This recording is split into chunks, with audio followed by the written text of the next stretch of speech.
ரொம்ப நன்றிங்க. லீவ்ல மறுபடியும் வரியா? கண்டிப்பா வரேன் கார்த்தி சார். கார்த்தி சார் வரேன். பாய். தாத்தா பாட்டி பாய்.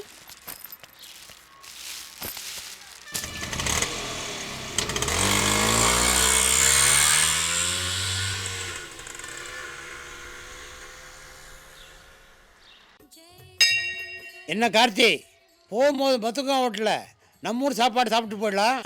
கேரியர் மீல்ஸ்னால பேய் பிசாசுக்கு பயப்படுற மாதிரி பயப்படுறீங்க.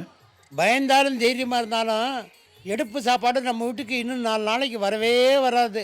ஏன்? சாப்பாடு கொண்டு வர்ற பையனுக்கு ஆக்சிடென்ட் பயங்கரமாக நசுங்கி. என்னாச்சு பையனுக்கு? நசுக்குனது சாப்பாட்டு கேரியர், பையனுக்கு ஒன்றும் இல்லை. இவருக்கு எப்பவுமே விளையாட்டு தான். ஏன்பா கார்த்தி, எங்களை பார்த்துக்கிறது உனக்கு கஷ்டமா இல்லையா? புரிய முடியாது சொல்லேண்டி.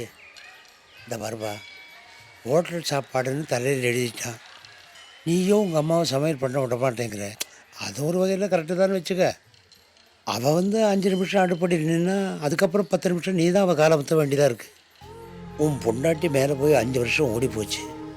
உன்னை பார்த்தா இன்னொரு கல்யாணம் பண்ணிக்க போகிறப்ப எனக்கு தெரியவே இல்லை. வேலைக்கு போறியே, 10 மணிக்கு போனால் 5 மணிக்கு வந்தோன்னுண்டா. நேரங்காலம் இல்லாத பத்திரிக்கை வேலை, அதுவும் நைட் டியூட்டி வந்துச்சுன்னா போச்சு. நாங்கள் பத்திரமா இருக்கோம்னு ஆபீஸ்லேருந்து குறைச்சி 6 வாட்டியாவது ஃபோன் பண்ணுறேன். எங்களால் உனக்கு ரொம்ப கஷ்டம்பா. உன்னை பார்த்தா பாவமாக இருக்கு. ஒன்றும் பண்ண, ஒரு ரூம் தனியாக எடுத்தேன்னா இந்த தொல்லை இல்லாமல் ஹாயாக வரலாம் போகலாம். எங்களை ஏதாவது ஒரு முதியோர் இல்லத்தில் சேர்த்து விட்டேன்னா எல்லா பிரச்சனைக்கும் ஒரு முடிவு வரும். என்னப்பா பைத்தியகாரத்தனமா பேசிட்டு இருக்கீங்க? உங்க 2 பேரையும் முதியோர் இல்லத்துல விட்டுட்டு வீட்டில் நான் மட்டும் தனியாக வெத்த சொத்தை பார்த்துட்டு காலத்தை விட்டணுமா? உங்க 2 பேரையும் பார்த்துக்கிறதுல எனக்கு எந்த கஷ்டமும் இல்லை. மறுபடியும் இந்த மாதிரி ஏதாவது என் காதில் விழுந்தது, இப்போ ஏதோ அப்படி இப்படி சிரிச்சிட்டு இருக்கல, அதுவும் நின்றுடும். இல்லடா, முதியோர் இல்லைன்னா முதியோர் இல்லைம்மா. நீ கல்யாணம் பண்ணிக்கணுங்கிறதுக்காக அப்படி சொல்றாரா? எங்களுக்காக கல்யாணம் பண்ணிக்க கூடாதா?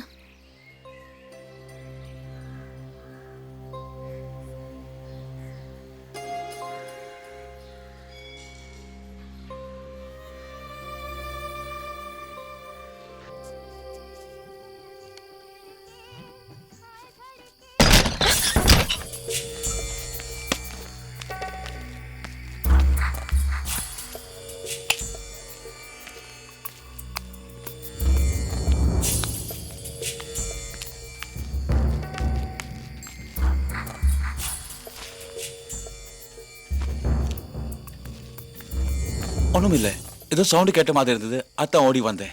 ஏதாவது தேவைன்னா கூப்பிடுங்க, பக்கத்து வீட்டுக்காரன் உங்களுக்கு ஹெல்ப் பண்ண தான் இருக்கு. வைஃப் கூட ஊர்ல இல்லை, அகமதாபாத் போயிருக்காரு.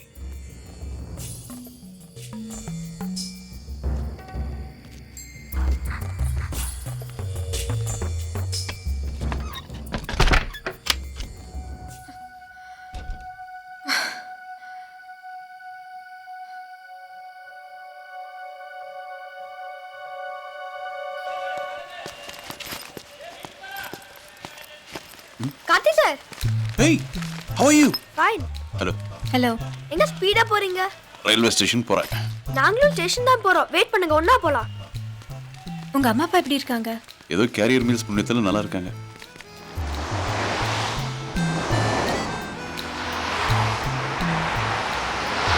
கார்த்தி சார், நீங்க போட்டோகிராஃபர் தானே? ஆமா. சச்சினை போட்டோ எடுத்துக்கீங்களா? இல்ல. அப்போ டயானாவை? இல்ல. கார்த்தி சார், நீங்க வேஸ்ட். அம்மா மாதிரியே. லாரா சைன் பண்ண பேட் கேட்டிருந்தேன், வாங்கி தரவே இல்ல. நான் வாங்கி தந்தா என்ன கொடுப்பேன்? அந்த பேட்டாலே ஒரு உத. Hey. சும்மா ஜோக் சொன்னேன். அந்த பேட் மட்டும் வாங்கி கொடுங்க, அதுக்கப்புறம் பாருங்க உங்க மூஞ்சி ஃபுல்லா கிஸ்ஸா கொடுத்துறேன். உனக்கு பேட் வாங்கி கொடுத்து மூஞ்சி பூரா எச்சில் பண்ணிக்கணுமா? ஓகே. ஓகே. கார்த்தி சார், அம்மா எங்க? நானாவது சின்ன பையன், நீங்க பெரியவங்க. பொறுப்பா அம்மா போய் கூட்டிட்டு வாங்க, போங்க. வாங்க. அம்மாக்கு வயசாச்சு தவிர ரோட் கிராஸ் பண்ண கூட தெரியல. டேய். சிவா, பெரியவங்களை அப்படி எல்லாம் பேசக்கூடாது. அம்மா, நீங்க இவ்ளோ பெரியவங்களா இருந்து சின்ன பையனை ஏமாத்தது கொஞ்சம் கூட நல்லா இல்ல. என்னடா சொல்ற? நேரா ஸ்டேஷன் போனா என்ன அர்த்தம்?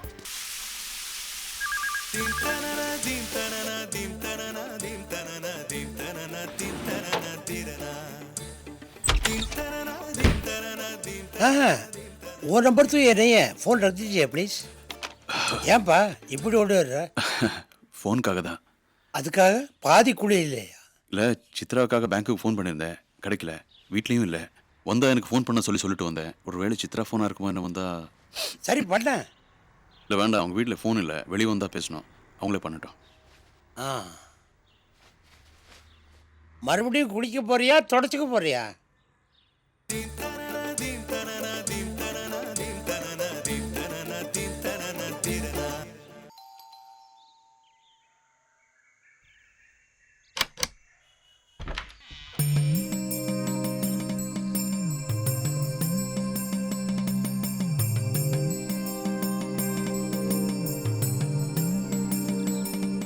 கார்த்தியை கல்யாணம் பண்ணிக்கிறியா? நீ கார்த்தியை கல்யாணம் பண்ணிக்கிட்டா சின்ன பையனை வளர்க்குற கஷ்டம் அவனுக்கு இருக்காது, வயசான எங்களை பார்த்துக்கிற கஷ்டம் அவனுக்கு இருக்காது. அதுக்கப்புறம் நான், என் வீட்டுக்காரம்மா, கார்த்தி, நீ, அந்த சின்ன பையன் எல்லாரும் ஒரே குடும்பமாக இருந்தோம்னா எவ்வளவு நல்லா இருக்கும்.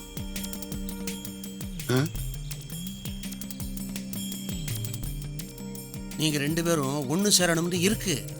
இல்லைன்னா உன் வீட்டுக்காரனும் அவன் வீட்டுக்காரையும் எதுக்காக ஒரே ஆக்சிடெண்ட்டில் சாகணும்? எதுக்காக நீ அவனும் பாம்பேல சந்திக்கணும்? எல்லாத்துலேயுமே உப்பர்வாலா பங்கு இருக்கு.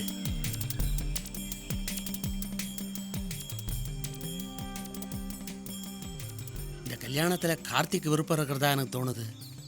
நீ என்னம்மா சொல்ற? இப்பவே சொல்லணும்னு அவசரம் இல்லை, நிதானமாக யோசனை பண்ண.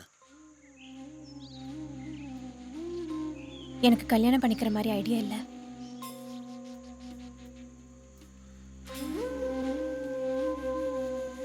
நான் என்ன சொல்றேன்னா,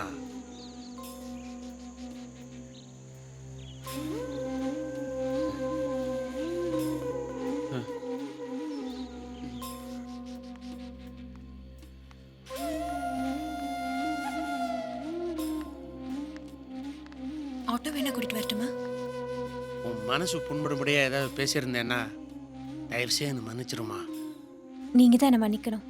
எதையும் மனசுல வச்சுக்காத. வரேன்.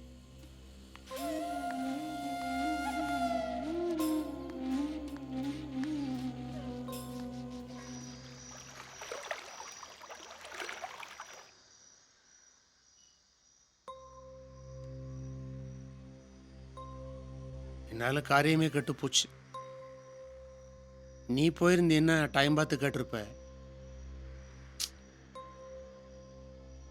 நான் கொஞ்சம் அவசரப்பட்டுட்டேன் இல்லை?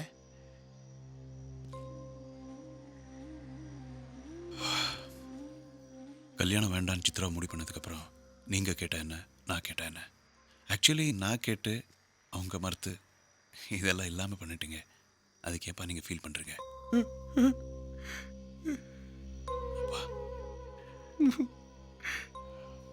வாங்க.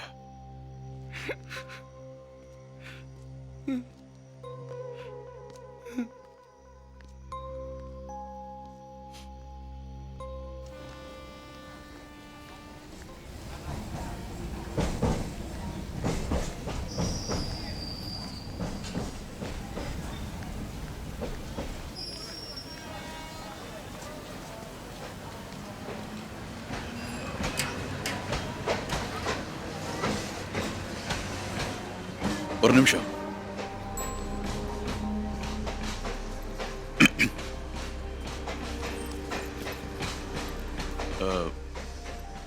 ஐ திங்க் உங்களுக்கு என்ன பார்க்கவே பிடிக்கலன்னு நினைக்கிறேன்.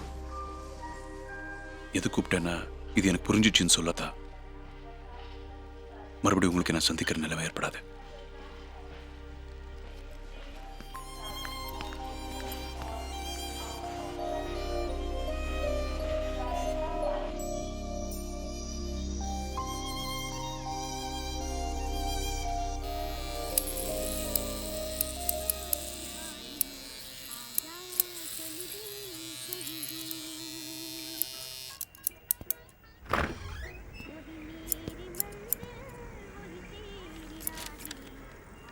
सब बैठो, 5 ले जा.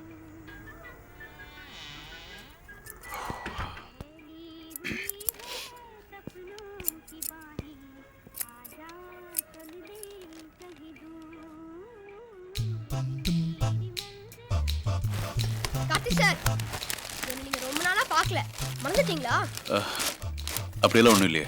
உங்களுக்கு சைக்கிள் ஓட்ட தெரியுமா? சின்ன வயசுல சைக்கிள் ஓட்ட கற்றுட்டு அப்புறம் தான் பைக் ஓட்ட கற்றுக்கிட்டேன். நான் ஒரு புது சைக்கிள் வாங்கியிருக்கேன். Street gate. Very good. போடா. அம்மாக்கு சைக்கிள் ஓட்ட தெரியாது. கத்து தரீங்களா? யாருக்கு? அம்மாக்கு இல்ல, எனக்கு. சொல்லித்தரேன். எப்போ? வரேன். வரேன்னு சொல்லுவீங்க, நான் வரமாட்டீங்க. எப்போ வர போறீங்கன்னு இப்பவே சொல்லுங்க.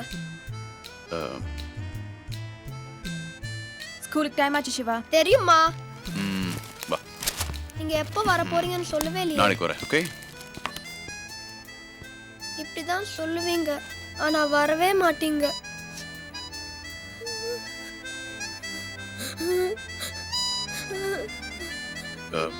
வரேன்.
अरे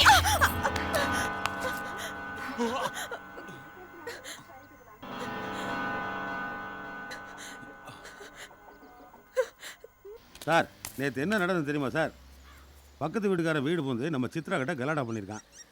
நம்ம ப்ரூஃப் ரீடர் விட்டல் வீடு அங்கே தான் இருக்குது. அவன் சொல்லி தான் எனக்கு விஷயமே தெரியும். क्रोध पर नियंत्रण बहुत आवश्यक है. उत्तेजना समस्याओं की जननी होती है.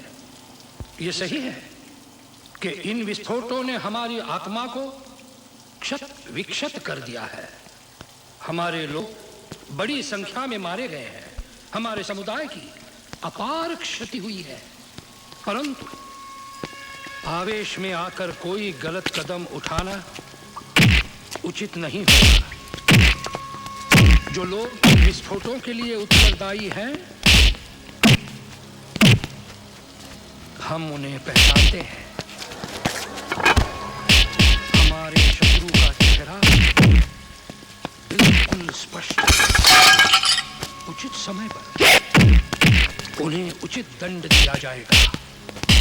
तब तक शांति बनाए रखना अत्यंत आवश्यक है. ओम शांति शांति शांति.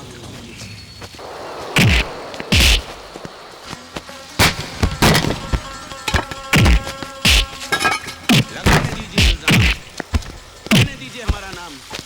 क्या फर्क पड़ता है? आप लोग खामोशी से अपना अपना काम कीजिए. घबराने की कोई जरूरत नहीं. मैं हूँ आपके साथ. हर कदम पर आप लोग इत्मीनान से अपने अपने इलाकों में जाइए और लोगों को समझाइए, खासकर नौजवानों को, कि अपने आप पर काबू रखें.